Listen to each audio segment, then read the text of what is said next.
हे एक मोठे कर्तबगार व क्रियावान सत्पुरुष अलीकडच्या काळात होऊन गेले.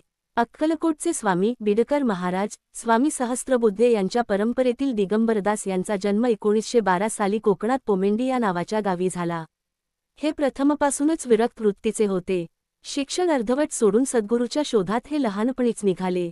बिडकर महाराज आणि बाबा सहस्त्रबुद्धे यांचे त्यांना मार्गदर्शन लाभले. राष्ट्रप्रेम आणि धर्मश्रद्धा यांची यांना आवड होती. शिवाजी महाराजांवर यांचे फार प्रेम होते. सहस्त्रबुद्धे यांच्या मठात यांनी मोठी उपासना केली व लोकांना मार्गदर्शन केले. पुणे येथील समाधी मंदिराचा यांनी कायापालट केला. यांनी खूप द्रव्यांचे दान धार्मिक कार्यासाठी केले. कोकणात देरवण येथे यांनी एक नवीन सृष्टी उभारली. यांचे आचरण मोठे कर्मनिष्ठ होते.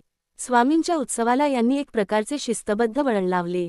देरवण येथील वालावलकर यांच्या सहाय्याने एक प्रतिसृष्टी यांनी निर्माण केली.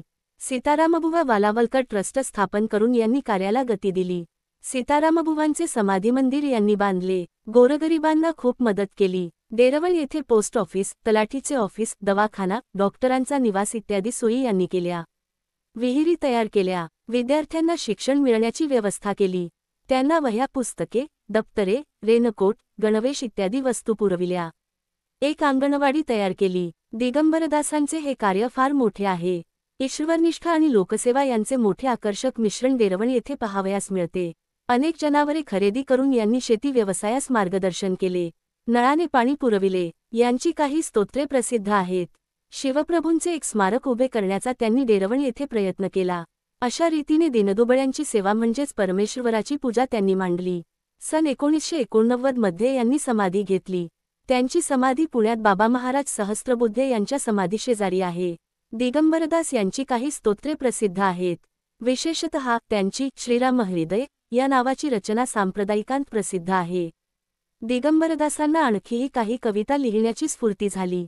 सद्गुरू मानसपूजा, मनोबोध, ज्योतिर्वद, तुळजाभवानी, बाबा महाराज सहस्त्रबुद्धे यांच्या आरत्या यांनी केलेल्या प्रसिद्ध आहेत.